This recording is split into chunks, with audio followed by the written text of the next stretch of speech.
Hello, guys. This is Crimson Rose, and this is MinusTheRumors. I'm here with Zero the Unwise. Hey, everybody. So this is our first actually live stream. We've played the videos before that have previously been recorded, and then we're here in the chat talking to you. But this one's actually live, but there's no pictures. You know, this is a test in a way, and in the future things will become more sophisticated and whatnot. Yeah, But I'm very excited. I am too. I'm happy to be here tonight, Krim. Yes, very happy. We've already got Scion in the chat. Yes, we see you, Scion. We see you. All right, let's go ahead. Let us know if there's any technical issues, stream buffering, voices being weird, and we'll go ahead and get this one started. First off the docket, we have Dark Souls 3 has officially gotten its release date. It will be released April 12th for North America, South America, Europe, and then in early March for Japan. Yes. So, it's going to be PC, Xbox One, PlayStation 4. Embrace the darkness. It looks amazing. It looks like the soul-crushing, disheartening, make you cry all night game that it is. And that it has been for a while. And it has been and will always be one of the most rage-inducing games ever. But it finally gets its release date. It's actually not that far off. Very excited. I may pick it up on the PC. I still don't understand why we still have landlocked step regional releases. 2015 and all. Right. I don't understand that either, honestly. I really don't get it. Like, especially when it comes to special edition releases. You know what I mean? Like, Yes. the UK releases of this game look so much better than the US special edition releases. Yeah. Like, what is it? The Prestige edition that's coming out on Amazon. Yes. But So there's all kinds of editions coming out for this game. There's the Day 1 edition, which will be $60 in the US, which will be the Dark Souls 3 software, official soundtrack, Prima starter guide, and exclusive sleeve packaging. There is the Collector's Edition for the US, $130, which comes with the Dark Souls 3, Prime starter guide, official soundtrack, the official art book, cloth game map, a 10-inch red knight statue, and a collector's box. yes. You want to read off the other ones? For our friends across the pond, you can get the Apocalypse edition, which is the game, a metal case, and the official soundtrack on CD. Yes. You can also get the Collector's edition, which is comparable to the US Collector's edition. It's got the game, a figurine, the Dark Souls Trilogy hardcover art book, the metal case, the soundtrack on CD, 3 iron-on patches, which would be awesome on, let's say, a jacket or something that I would plan on wearing to PAX this year. Or, yes, there's a cloth game book and the exclusive game box. And the one that I want that isn't available in the US is the Prestige edition. Comes with the game, a numbered, licensed, hand-painted, 40-centimeter-tall Lord of Cinder figurine. A Red Knight figurine, the 10-inch Red Knight figurine. The Dark Souls Trilogy hardcover art book, metal case, CD, 3 patches, the cloth game box, as well as the display box.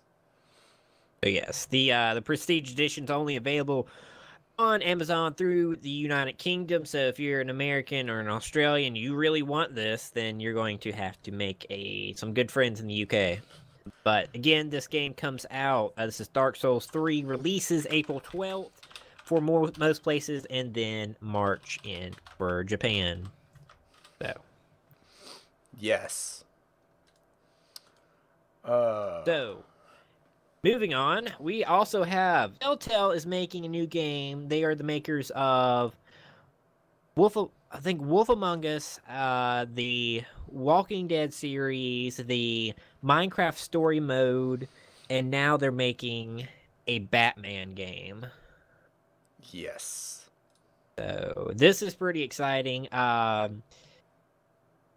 Possibly a game where you get to maybe be not so much the hero, where you make choices that aren't exactly favorable. Since Batman is tends to be the more violent of the Right. superheroes. He's not the hero anybody wants. I mean, how many times do they have to cover this in the movies? He's not the hero that people want. He's the one they got.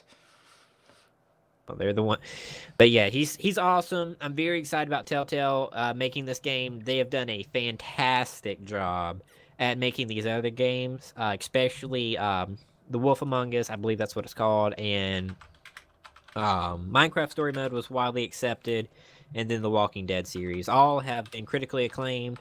I'm sure this one will probably top all of them, just because it is Batman, but we'll have to see in the future what will be coming out for this. But very excited about this.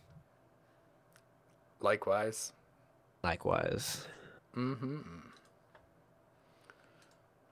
Alrighty. Next up in the games news, Konami's own Hideo Kojima won some awards at the Video Game Awards.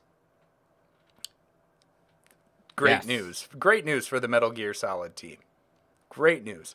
Now, we've been talking about Hideo Kojima. You know, he's the lead developer for the Metal Gear Solid games, who said publicly that he quit working for...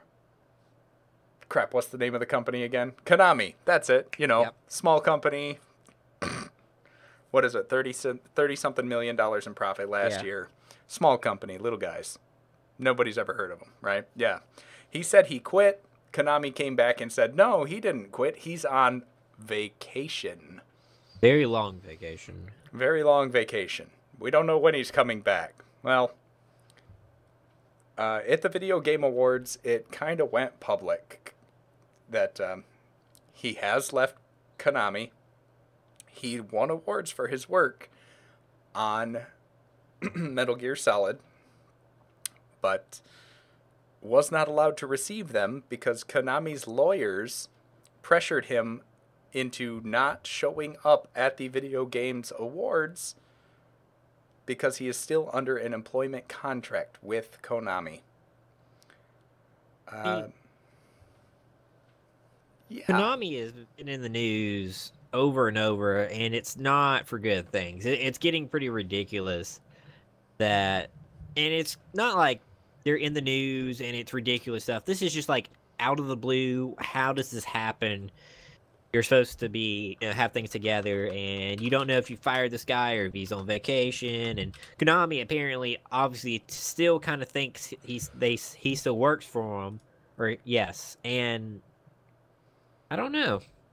Keeping a guy away that won awards on a game he made is ridiculous.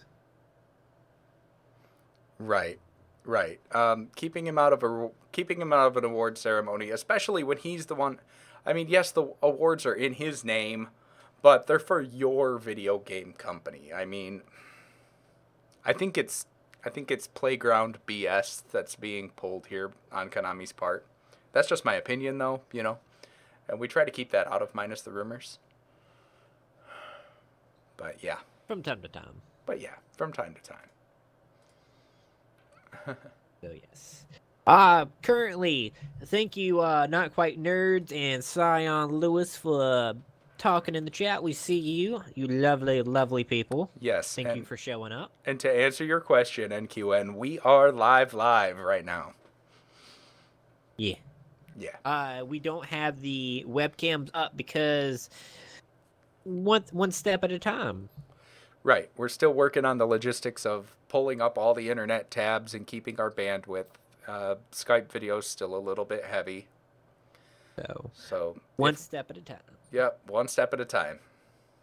All right. So next on the docket, we have Rock Band 4 is getting a new difficulty mode. Very excited about this. It's getting brutal mode. So a much, much more difficult mode for those experts. And this will probably be something that will add a little bit of longevity to the game, so you don't quite get bored with it quite as fast. Right.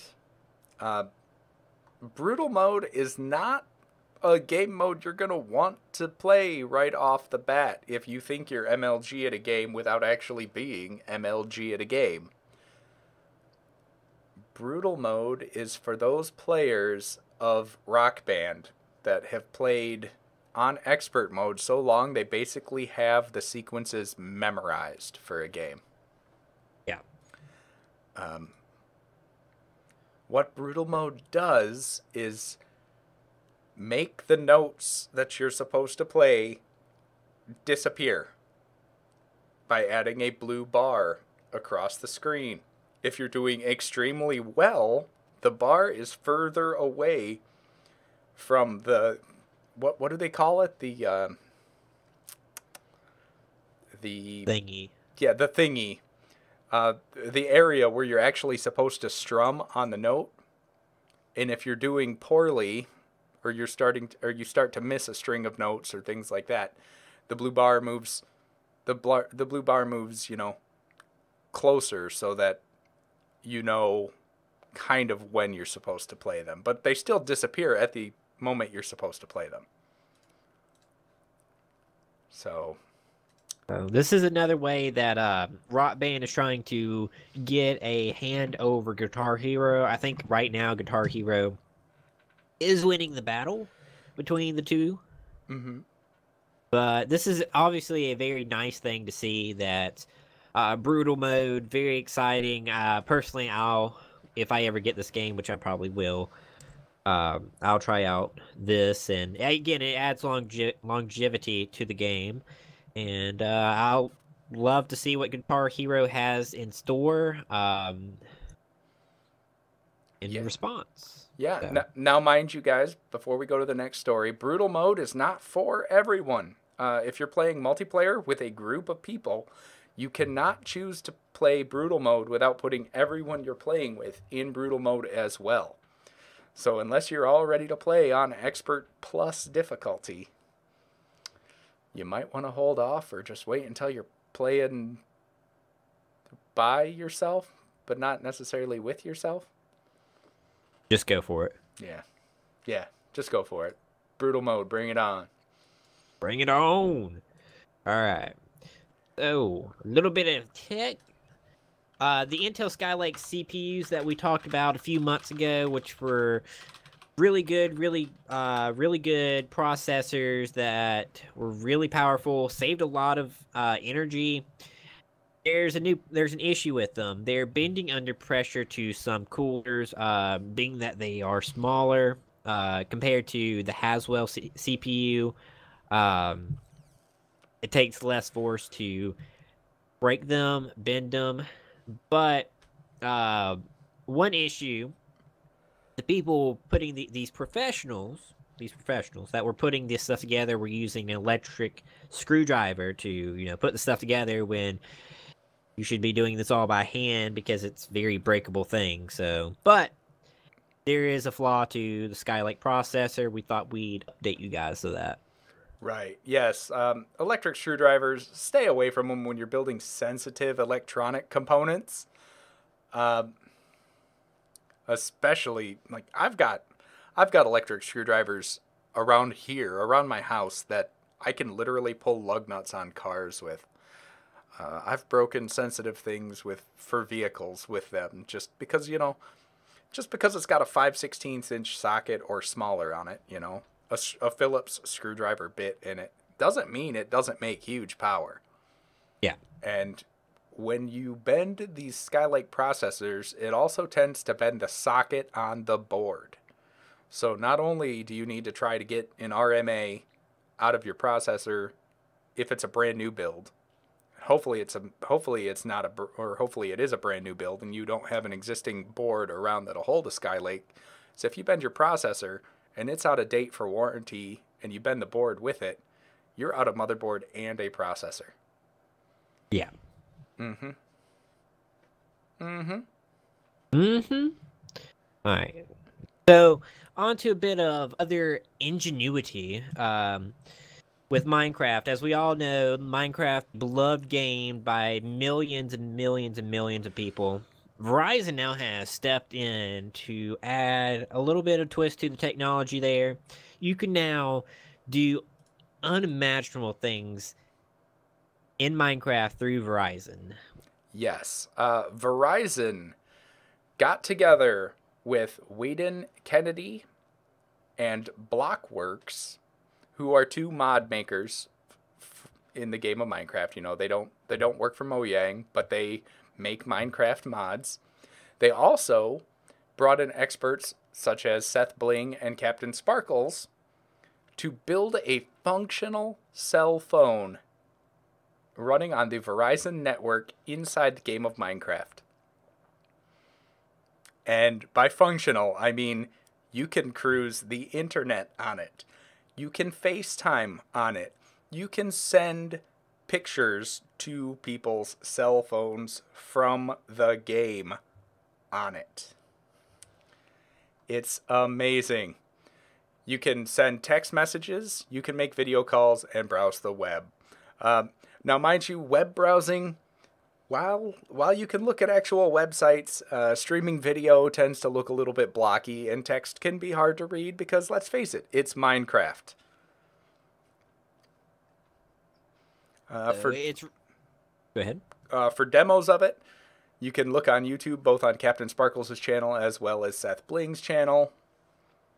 You can download the mod through Voxel, which you need to install, and Voxel Client to handle the communication to let you get onto the Verizon network.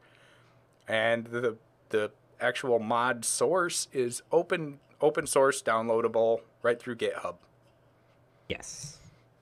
So be sure to actually check this out. The videos on this are incredible. It's amazing what technology is doing. It's amazing what Minecraft is doing. 4 or 5 years ago, I mean, who would have thought that this game would have taken over the world and then helped create so many technologies?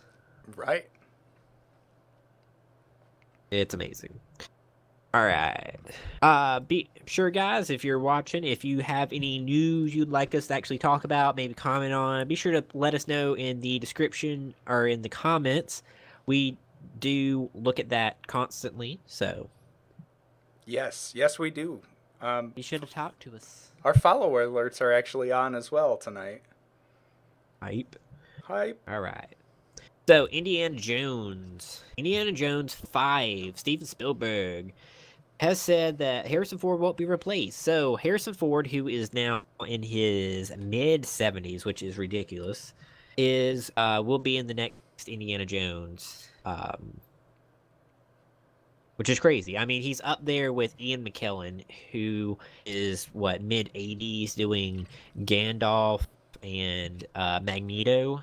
Right. But the difference between these two gentlemen is Indiana Jones is still mostly live action, where, Gandalf or Magneto's stuff. Like Magneto, okay, yes, he can do awesome things, but mostly it involves clenching his fist, and an 80-year-old man doesn't need to tightly clench his fist for a computer to make it look good. Yeah. Yeah. But so, I'm excited. Harrison Ford is an amazing actor.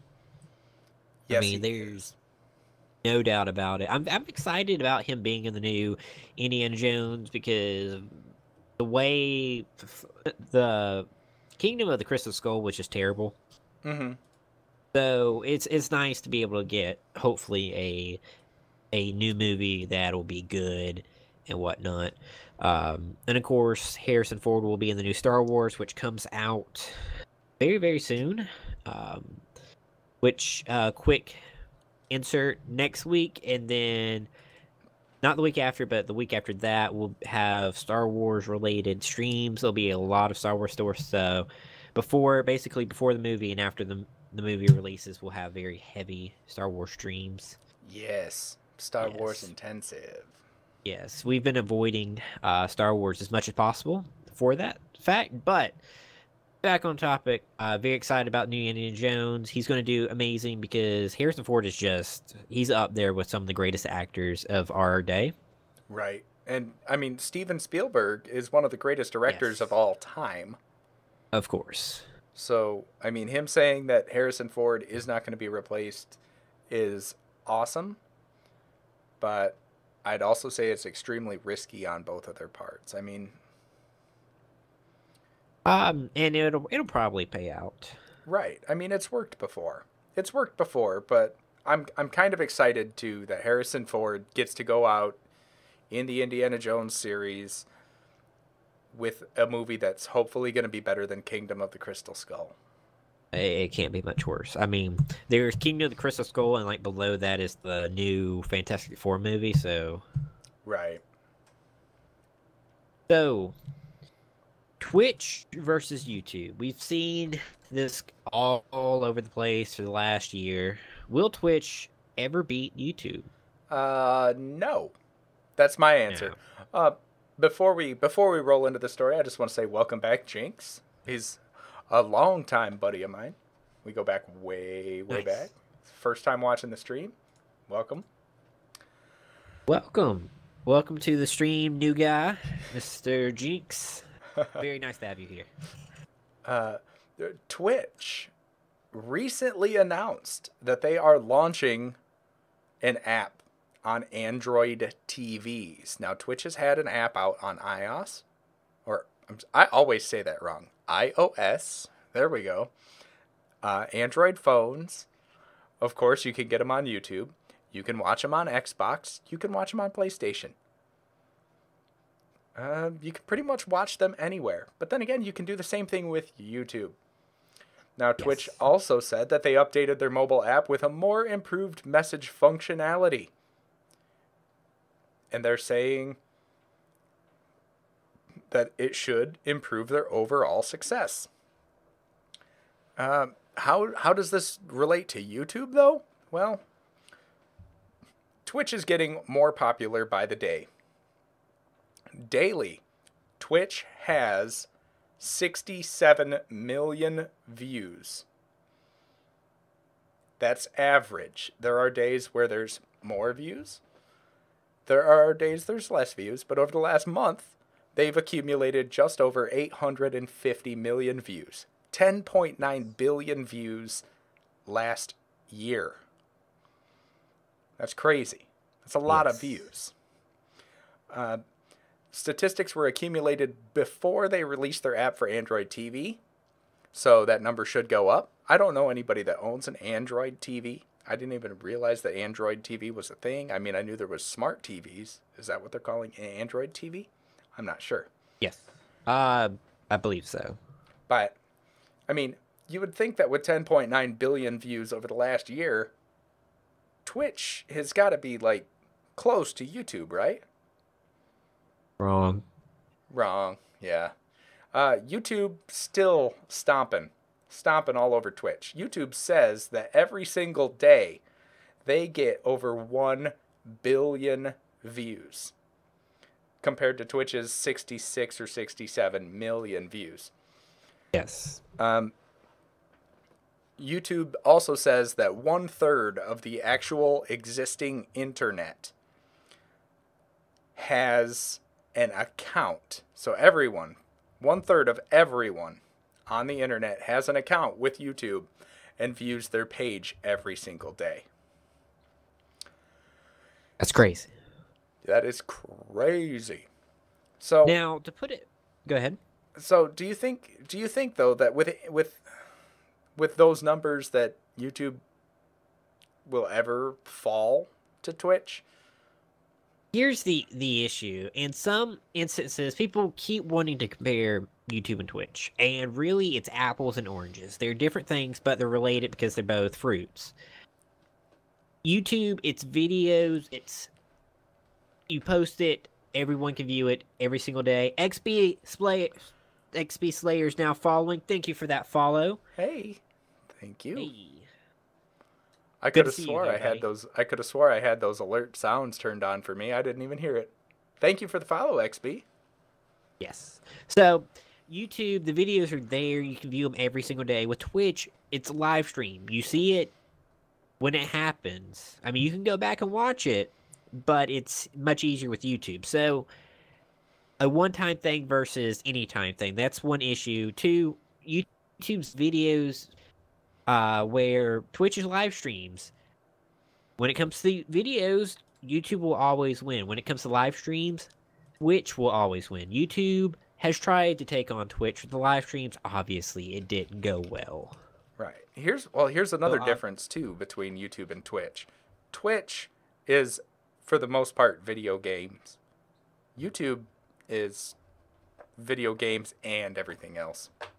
and everything imaginable. Yes, vlogs, movies, Yes. machinimas,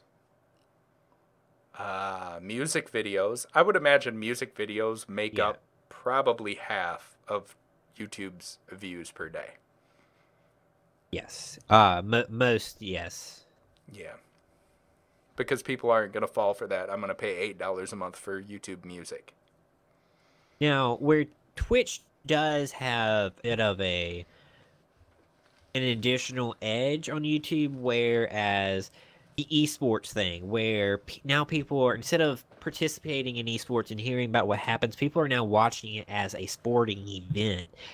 As that grows, as that market grows, you're going to see a super high jump in the amount of viewers watching Twitch. Because you can only really watch these things through Twitch. So that's in the future when that becomes a thing, and it is becoming a very big thing. Twitch will, if they're smart, will take that and be able to launch themselves, never passing YouTube, but always being an extreme competitor. Right. XP also says, usually high quality on YouTube. Twitch has a bit of lag between the chat and the stream, and then Beam has less lag. So that's a thing. YouTube has very high quality, whereas Twitch kind of doesn't at times, but there is that immediate reaction with your audience as well when you're streaming, which is a bit more incentive. So it's one for YouTube, one for Twitch. So Right. One for YouTube, one for Twitch. So all views aside, I do think Twitch is comparable to YouTube, and yeah, from a gamer standpoint, I'm still going to say that Twitch is probably close. I mean, if you ask just people that game, which is more popular, YouTube or Twitch, some of them, and I mean by some, at least 40% of them will say that Twitch is more popular in their opinion. it's because you're part of a community where YouTube, you've got niches, little communities, where Twitch in itself is an entire community. Yes. Oh, you can't be more correct, Scion, when you say derp montages. Oh my gosh. Great montage. That and Thug Life montages. Yes. In addition to this, the view counts are a bit overinflated for YouTube because let's say we spend a 3-hour block of time watching YouTube. I'm going to watch like 20 to 50 videos. That's a lot of views. Right. If I'm spending a 3-hour block on Twitch, I'm probably watching like 3 different streams. That's 3 views. So there is an overinflation for that because the content is much shorter. Right. YouTube is thinking actual page views where you're spending more time focused on one stream. Like if you've been here from the start tonight, you've been one view on us for 29 minutes. And Jinx is right. Twitch is not as advertised as YouTube. Twitch is owned by Amazon and YouTube is owned by Google, so Exactly. there's the main reason. Exactly. But I personally feel that you get a little. I don't mean any offense to any of my YouTube subscribers in the audience. I feel a closer relationship to my Twitch audience when I am live streaming than I do with the comments after the video's already gone up. Yeah, it's that instant gratification and that you build a community, you build relationships with people instead of I have subscribers. You have a family on Twitch. Right. I don't know. I feel closer to the people that watch me do something live as opposed to like a YouTube comment where somebody says, that thing you did at 3 minutes and 54 seconds into the video. And I have to go back through my 20-minute video and I look. As opposed to like I fail and then 5 seconds later I see a bunch of laughing, emotes in the audience. Yeah. So, All right, guys. It's the end of the year. I mean, yes. It's rapidly approaching. Oh God. Oh God. Oh God. There's a good side to the end of the year. Christmas. Well, yes, Christmas, New Year's, that possible New Year's Eve kiss that, I've never had. Maybe this year, who knows.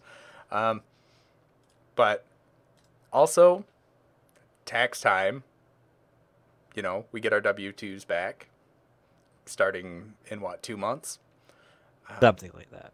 But we also get to look back and reflect. And yes. Report cards are in, ladies and gentlemen. Yes. So report cards are in for the PC, the Xbox, the PlayStation 4, and the Wii U. Yes. So, with that, we also have the Game Awards happened recently, so we have the winners for that as well. So this is going to be, unless you guys throw something else for us to talk about, this is going to be our last topic. However, it's going to be a huge topic. It's going to be a long topic. Yeah, it'll be a long topic. A long taco. A long taco. All right. Well, I am a big Xbox fan, so I'll cover the Xbox report card. Let's start with Xbox then. All right. Xbox One 2015 report card. Now, these are brought to you guys by GameSpot. These are actual GameSpot reviews. They're not paying us to, give the reviews. But these are the actual GameSpot reviews. Xbox One, Microsoft has done awesome things with the Xbox One. It is definitely the fastest improving console that exists. Yes. It's gone through major updates since its release. We've seen the release of possibly the coolest controller ever with the Xbox One Elite controller. The fact that it's got Windows 10 on it is amazing. But it's, got some ways to go, by the way. But over the past year, we saw awesome video game releases of like Battlefield Hardline, Star Wars Battlefront, Batman Arkham Knight, Metal Gear Solid, Call of Duty Black Ops 3 just came out last month, doing great. Project Cars, and Evolve. Now, where Xbox One, you can at most get 900p for video. It's doing okay. It's getting closer to the PlayStation 4. Oh yes, Fallout 4. Thank you, Jinx. Yes. It's getting closer. It's getting closer to the PlayStation 4, and it's getting closer to, what I would call a high-end PC. Yes, and Need for Speed. But the game intensity, it's there. You still get 60 frames a second, even though you're not at a full 1080p. So if you're playing on a widescreen TV, you're not getting all the pixels you can. but it still looks real good. The new dashboard, it was kind of hit and miss. They could have done great things with it, but overall, people don't really care for the Windows 10 dashboard. The Elite controller, though, once again, amazing, but is it worth the $150 it costs for 4 extra buttons and rubber grips? You're into esports. If that's the field you want to go into, then it is. Yes, okay, you've got a point there. If you're playing competitive esports, a $150 investment is just a little drop in the pond, though. So, I mean, honestly, if you're competitively playing esports, you've already got a racing chair and stuff like that. So, I mean, $150, that's nothing. Backwards compatibility. They just brought this in towards the end of the year. It's amazing. Originally they said they weren't going to do any kind of backwards compatibility. Now they're up to 100 plus Xbox 360 games that are now playable. Well, this is mostly just because Xbox and PlayStation are going at it head to head, so. Right. One more downside. Install times on video games. It's stupid. Comparatively, for Metal Gear Solid 5, you can play it 16 seconds after you pop the disc into the console. You can start interacting with menus at 40 seconds. The Xbox One, Metal Gear Solid 5, took 6 minutes before you would even see the screen move. Witcher 3, 17-second load-up time on PlayStation 4. Xbox One, 11 minutes and 16 seconds. Fallout 4. Fallout 4 was playable on the PS4 at 23 minutes and 43 seconds. Xbox One took 30 minutes and 36 seconds before you could interact with it in any way. Hey, Boo, thank you for the host. I appreciate it. Hey. So, it falls behind in the actual processing power. But, once again, it comes ahead in games. Exclusive releases for this year. Ori and the Blind Forest. Halo 5. Gears of War Ultimate. Forza 6. Awesome. All awesome games. So, if you don't have an Xbox One and you've never played those games, well, you probably haven't because you don't own an Xbox One. Yes. So, Xbox One got a really good report card for this year. You can't deny that the Xbox One as a console itself it's amazing. It's words I can't pronounce at the moment. It's just well built. The games are amazing. Microsoft is amazing. Let's just leave it at that. Right. It's the fastest improving console of 2015. Great marketing for the Xbox One, but I still think it's got a little ways to go. Yes. That's what 2016's for, but right now we're looking behind us. So, shall we tackle the PlayStation together? Yeah, let's tackle the PlayStation. For Boo, thank you for joining us. Thank you for the host, by the way. Also, we will be getting to the Wii U soon, as well as the PC and the Video Game Awards. Right now, we're going to hit the PlayStation. Yes. So, PlayStation. Or the PS4 specifically in 2015. It's outstanding. Thank you for the host, XB. Yes, thank you. Yes. It's slightly cheaper, quieter, more efficient, bigger storage. I'll let Zero kind of go with it. All right. Yeah, the PlayStation 4 had its issues when it first came out this year. Yeah. But it's improved quite a bit.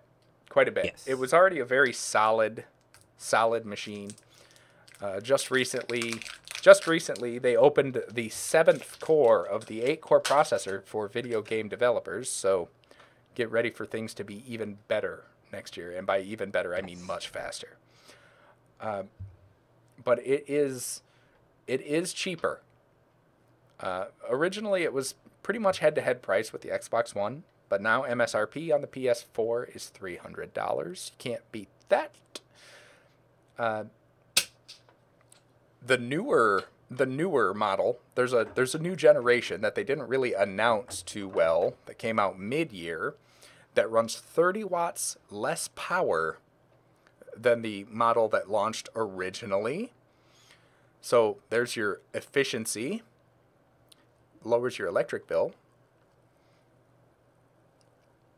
The terabyte hard drive, which costs even more with the Xbox One, comes at like $349 in the US. It's not bad. Get video game lineup for this year though. Oh my gosh. Yes, the PlayStation probably took home the lineup for anyone. Xbox had pretty strong lineup. It was okay. PC, it was really good just because everything's on the PC. But PlayStation had an insane lineup, and that's really because of their support of independent, indie developers, independent developers, as well as third parties. Yes. Well, where do we start with games here? How about Rocket League? Rocket League, before Yes. it came to PC, was a PS4 game. You could get it for free as part of the PlayStation Plus program. And we all know how fun Rocket League is. What else do we have? Bloodborne. My God, if you want nightmare fuel, Bloodborne is scary, gory. It's beautiful. Don't play it after dark. Until Dawn. Oh god, So much horror that you AAA just horror game right there. can't put the controller down. Some other games, Assassin's Creed Syndicate. Yes. Um, Soma. yes. It's available on PC now, but that was originally a PlayStation game. What was it, for the first couple of months that it was out? Star Wars it was really big for the PlayStation. Yes. Uncharted 4. Yes, Uncharted 4, Um, huge for the PlayStation. Yes, and we're kind of dancing around one of the biggest games for them this year, Final Fantasy remake for 7. Yes, Final Fantasy 7 with the So upscaled graphics. Yes. Final Fantasy 7 was a huge. I mean, it's a niche community that people like, but it was huge. It was unexpected when it got announced at E3. So that drove popularity, as well as Street Fighter and No Man's Sky, Destiny, or Right. some other things. The PS4 though is not without fault. Yes. That the controller, guys, the controller needs work. It was a huge step up from the PS3 controller, but it has issues. 7-hour battery life. That's terrible. When you can consider that an Xbox One that runs on double A's, can go days. I mean, yeah, honestly, you're not really going to game for 7 hours, but with the charge time, you're looking at a 3-hour gap in your playtime. Yeah. Some other places it was behind. Both features kind of failed to impress. Things they really marketed to be awesome didn't really come across as awesome. Right. Failed experiments and whatnot. The DualShock 4 needs an upgrade. So. Yeah. Interesting concept came from SharePlay, where you could pass the control of the game over to your friends via the internet. Looks great on paper, but throw lag at it, and it's terrible. Yeah. And then highly requested features still aren't addressed. So, whereas the Xbox One console it's amazing. It's really well built. It's as where it stands right now. It's a very solid, put together console and has a lot of potential to grow. The PlayStation 4 still lacks with a lot of features. It's a well put together console, but it still lacks, but it has a lot of room for improvement. It has the potential for it. Right. Other things that need improvement on the PlayStation side of things, PlayStation Net needs better security still. Needs better DDoS protection. Obviously, thank you, Lizard Squad, for reminding us of that every couple of months. Yeah, but still, it is the top performer of all the console games. Yes. Of all the console systems, still outperforms. It's got the fastest processor with the best graphics, and that includes Steam machines, which are basically a dummy computer. They just run Basically. SteamOS. So, like I said, it's got some amazing things, but we'll see. Right. But yes, to what Jinx is saying, the Final Fantasy VII is a cult following, but it's huge. I mean, the E3 event. Let's go back year in review. Let's look at the E3 event. Everyone came out. They talked. Microsoft talked about Halo, and Sony was like, "Oh, we've got these games," and Nintendo was like, "We've got this stuff," and no one expected it was that Square Enix gets up on the podium like, "Yeah, we're remaking Final Fantasy VII." Everyone is just like erupts. Yes. Yes. I mean, they basically went in. No one expected them. They just kind of walked in casually and be like, "Yo, we own this event." So, all right. So, let's move on to my favorite console, the Wii U. Since I am the Nintendo fanboy of the group. Yes. I probably couldn't pick a Wii U out of the lineup, so I'm going to let you keep most of it except for what I do know. I'll chip in when I can. Also, good night, Jinx. You have a great night. I'll get a hold of you later, man. All right. So, Wii U did fairly well. So there were some huge games for this year.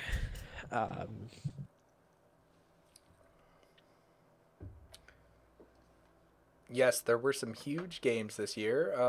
Let's see here. Triforce Heroes. Yes, Triforce Heroes dropped. It wasn't a official canon Zelda game. However, it was a collab with forget the studio, but it was recepted better than most people expected. It's an amazing game. Splatoon. Splatoon. Yes. Yes, like Call of Duty for little kids, as I always looked at it. Yeah, that's basically what you would call it. Let me scroll down here.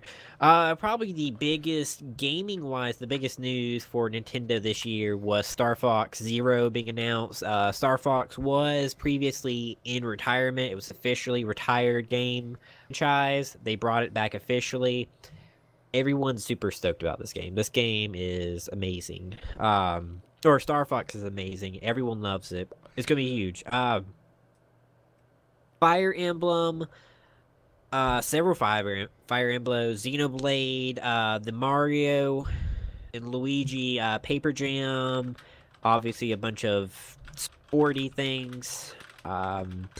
Legend of Zelda Triforce Heroes, Amiibo Team Up, Skylanders, Metroid Prime, Federation Force, and the Super Mario Maker. So, Super Mario Maker was probably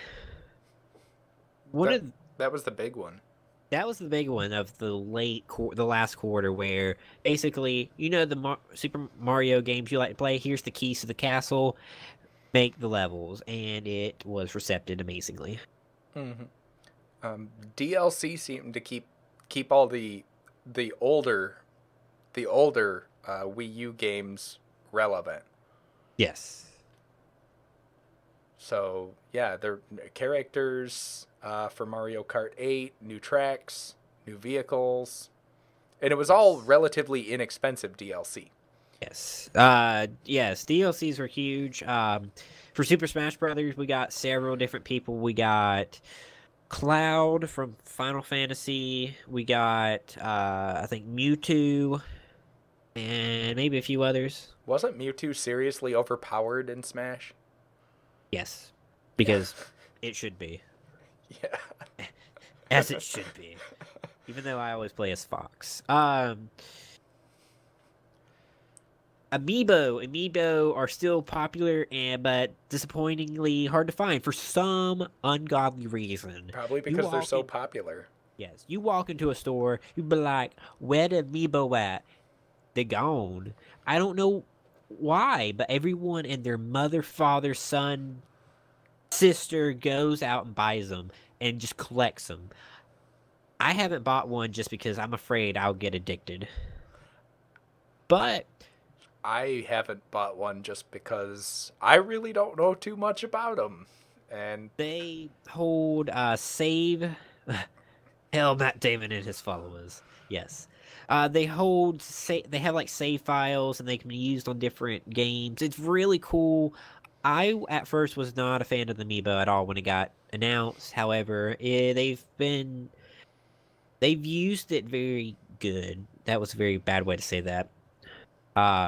They implemented it very well.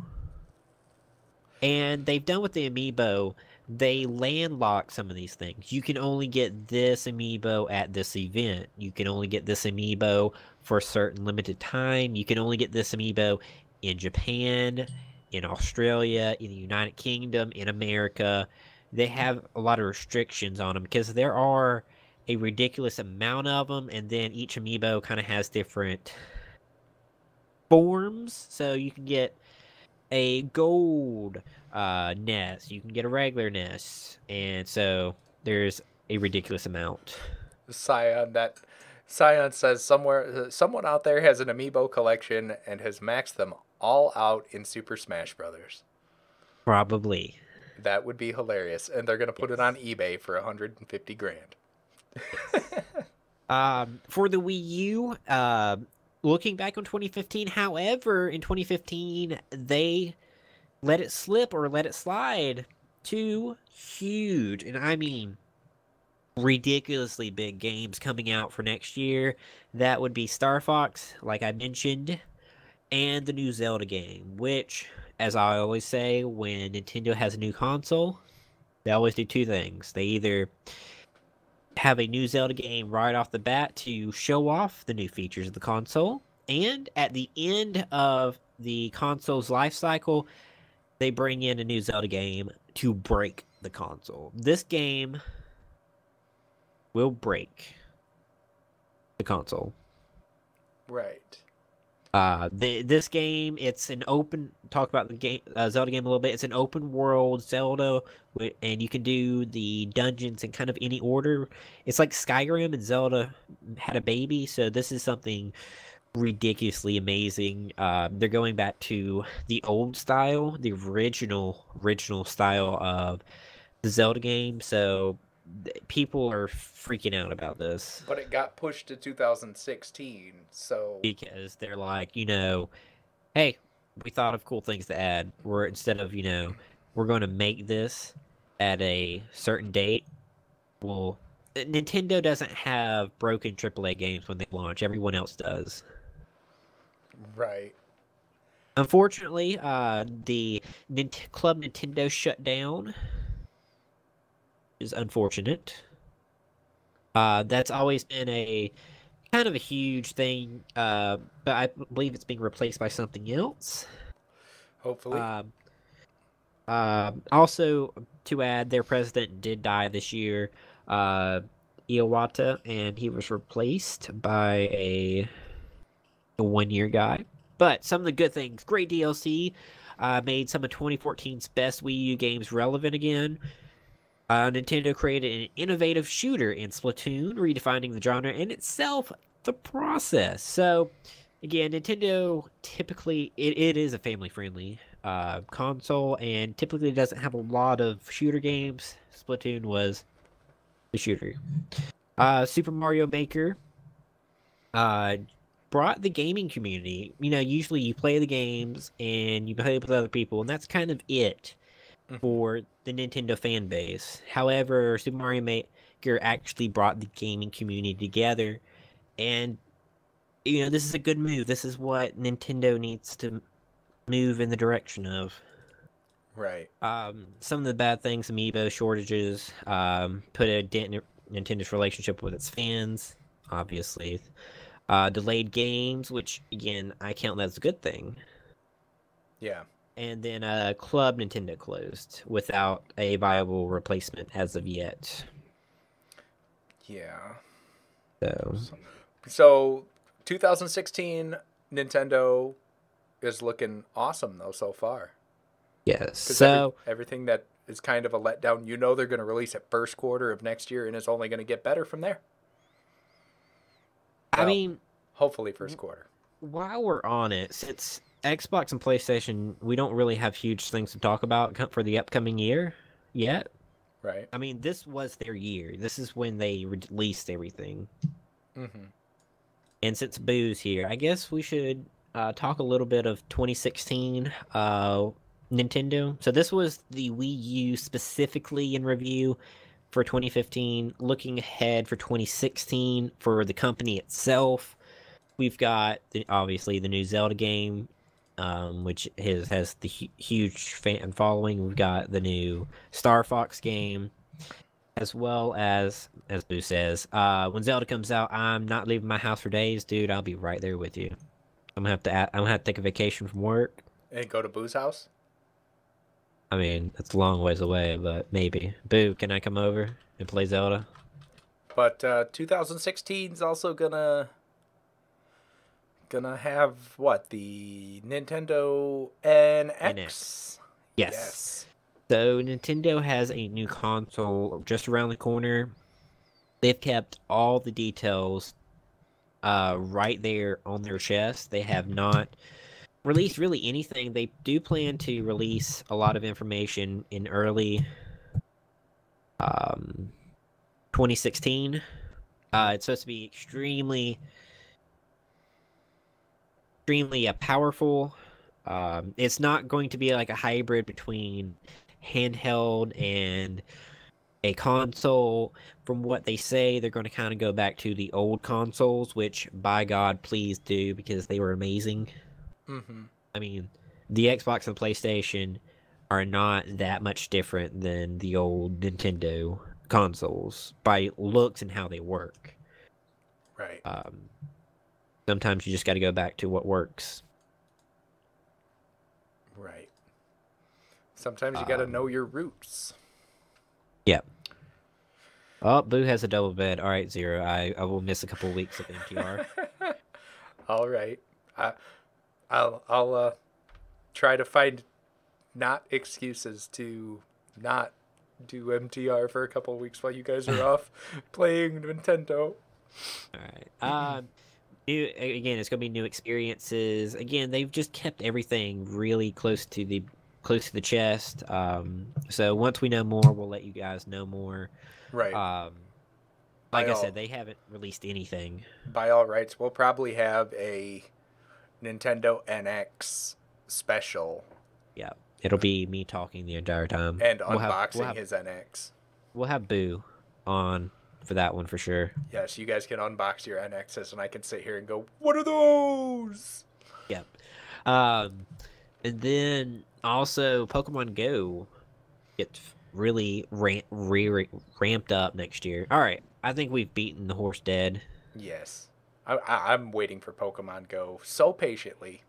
Yes, I'm it's going to be going to running be. around my school in between classes, catching Pokemon in the hallways. It's going to be amazing. It's going to be. I'm going to like. I hope it's something where I have to like travel over the world to get things because that would be awesome if it was like you get grass Pokemon in the grassy areas of the world, you get mountain Pokemon in the mountainous areas of the world, and it makes you talk to people. It makes you travel. It makes you go outside. It makes you trade with people from other parts of the world. I could see it being amazing if they do it right. Anyways, Right. rant and rave over PC. On to the PC 2015 report card. Ooh. So, we've already heard that the PlayStation 4 was the most powerful console compared to some PCs. And definitely compared to the Xbox One, as well as sadly the Wii U. 2000 PCs though, they're different in that you can't rate a PC on processing power or graphics and things like that because they're, custom built. I mean, if it was a certain store-bought model of PC compared to other consoles, there would be specifications to go by.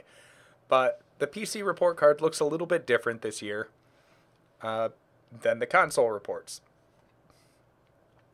There's multiple areas these were graded on. And I guess we'll just go through them. Yep. PCs, 2015, great year to be a modder. Yes. You've got mods for practically every game that came out this year. Why wouldn't you want to dress up like Buzz Lightyear in Fallout 4? Well, you can do it with a mod. Why don't you want to beat Fallout 3 as a baby? You can do that. Grand Theft Auto RPG skill trees. Why not? I mean, pretty much Grand Theft Auto Online does have skill trees, but not like Project M6 did. It's just ridiculously easy to mod on the PC, as well as many developers highly support it. For the PC, that is. Right. Project Red has demonstrated interest in wanting to bring Witcher 3 mods to the platform games. Yeah. Bethesda is actually planning to release mods for Fallout 4 on consoles, but in 2015 so far, it was the year of the mods for the PC. Steam machines, for every good there's a bad. Steam machines launch, what was it, a month and a half ago? Along those lines. Maybe a little bit longer, but still. On October 16th, anything you pre-ordered was released to the public. Steam OS kind of fell a little bit short compared to just regular Linux, and definitely fell short compared to Windows 10 or Windows 7. The Alienware Steam Machine A, $450, and in some ways you'd be better off buying an Xbox One or a PlayStation 4. There's no official real lineup of Steam machines. They're still figuring them out. It's hard with the PC category. It's interesting because you've got computers like we have, desktops and laptops, and they have all kind of components, and then you have a separate category technically that's kind of clumped in together, which is Steam, Alienware, and all those, which they're different, but right. they work the same in a way. Right. Steam OS, that's its own thing. It's free. There's a lot of reports that say that Steam OS might not be ready to support very high-end PCs. Yeah. And Steam OS only supports a small fraction of the games on Steam. That's why there's not a Steam machine sitting hooked to my TV right now. The Valve controller for the Steam machine, I'm not even going to go there. We covered it last week. Yeah. It needs some work. But in the PC end of things, virtual reality growth and GPU support can't beat it anywhere. It's a great time to be in virtual reality Yeah. development or testing as This well. year, Yes. from the beginning of 2015 to the end of 2015, the VR AR has exploded in technology and uses. It's ridiculous. Hmm. If you would have talked about in 2014 HoloLenses and all this and the prices they are and what they're doing, people will like looked at you like you're stupid, and that people would be using them quite frequently at the end of 2015 with gaming and non-gaming purposes. Right. And, you know, also, even if you're not in VR or AR, graphics on the Yes. PC never been better. Um, we saw some huge releases for video cards this year, all the way up to the GTX 980 Ti and the new Sapphire R9 AMD card. Gaming in 4K is completely possible Yep. with an upgrade. I mean, sure, it's going to cost, up to $1,100, $1,200 for, depending on which cards you want to get, but it's really never been cheaper to hit 4K, 60 FPS, and it's just an upgrade, and the parts are readily available. It's a so I mean, graphics are better than ever on PC. Another shortfall though is the Windows 10 Xbox One app. Yeah. Um, it's clunky, frame rate issues. If you're running wireless, it's even worse. Uh, it needs some work, but So it kept people from going out and buying an Xbox One if you wanted to play Xbox games on your Windows PC. basically, how it lines up, the good for PC is everything. The bad for PC is like a couple things with Steam and the one thing with Microsoft, Um, e- which right. are all fixable. Esports tournaments were big Yes. this year for PC. Dear Um, Lord. it is the esports is PC predominant for the most part. I mean, yes, there's a Halo tournament. Yes, there's a Call of Duty World tournament. But this year's Counter-Strike tournament, the international, hugest prize pool they've ever had, $18.5 million. League of Legends this year, $17 million. That's $18.5 million from the international is twice the prize pool of the Masters, which is the golf tournament. That's double what professional golfers are getting paid.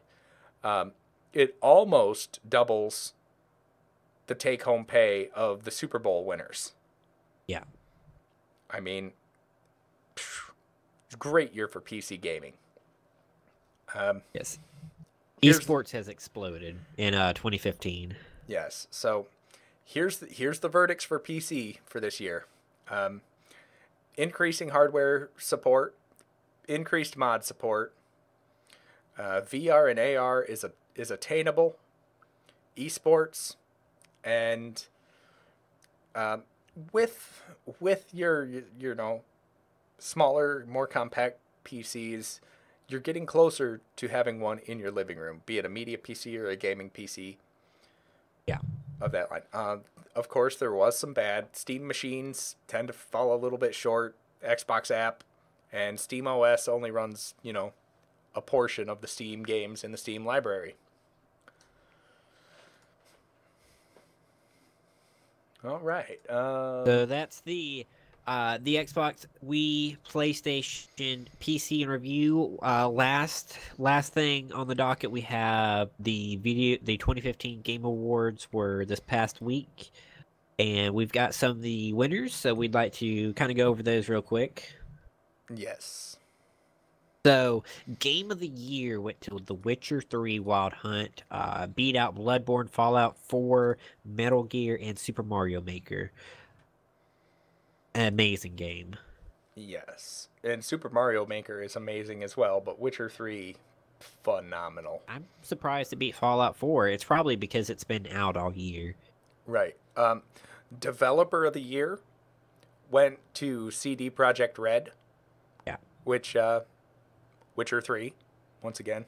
Yeah. They beat Nintendo, Bethesda, and Kojima Productions. Best independent game goes to Rocket League. No surprise there. Not at all. Best mobile handheld game goes to Lara Croft Go.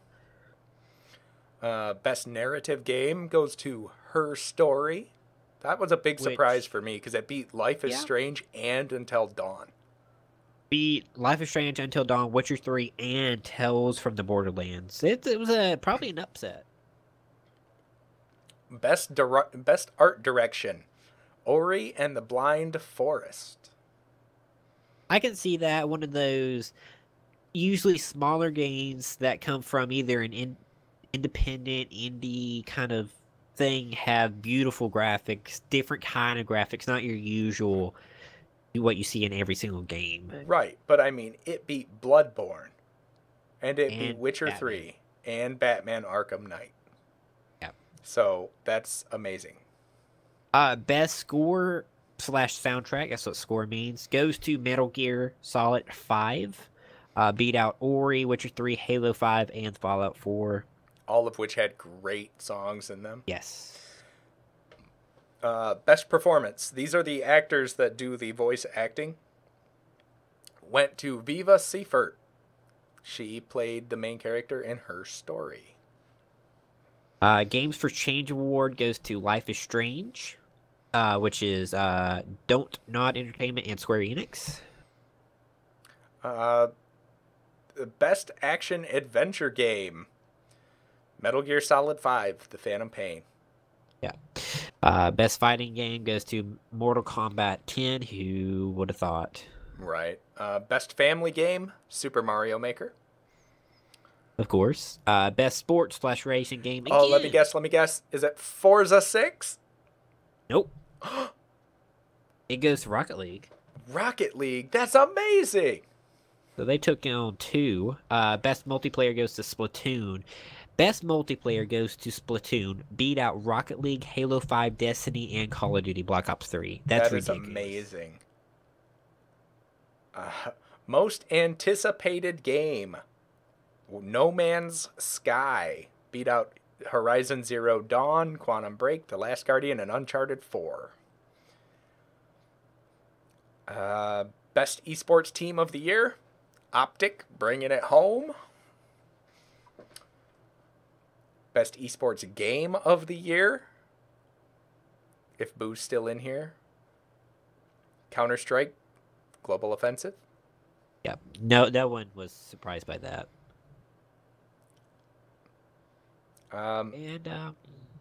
That's really all the important ones. Really, it really is. Otherwise, best fan creation, that went to Portal Stories, brought by Prism Studios. But, yeah. All right. And go ahead. I just want to take this short moment to say, hey, we're still hiring. If you guys know anybody that would like to come and be a full-time host on Minus the Rumors here, I mean, you see what it takes right here. Right now, we're live and we're just using TeamSpeak. So all you do is BRG House. All you do is basically help research stories and do this. I mean, it's really easy. Just all we want you to do is just join our team. It's again, it's free work, but it's we want to see this project grow and become successful. But thank you all for coming out tonight. It's been amazing. This first actually live stream. What do you think, Zero? I had fun. I think it was a huge success. It was a bit talkative because it was the year in review. Once we do Star Wars, dear Lord, there will be yelling at each other of excitement. Oh yes. Oh yes. So be sure to come back for future ones because they will be very exciting. They'll be much more less reading, less here's what happened, here are the facts, and more Ermagerd, it's Star Wars, Ermagerd fanboy, Ermagerd. Right. So if you want us to do that, but still be factual and informative, because your news does matter. That's right. Your news matters. Get it here. Ladies and gentlemen, this is all the time we've got. We've been going strong for an hour and 15 minutes now. Yeah. We'll see you guys next week. Woo. Woo. Remember to hit that like, follow, subscribe button wherever you're watching this. You can follow us on YouTube, Twitter, and that's about it. Yeah, you could look us up on Facebook as well, but Yeah. we're not terribly active on it. And we'll see you guys next week, all right? Bye. Bye.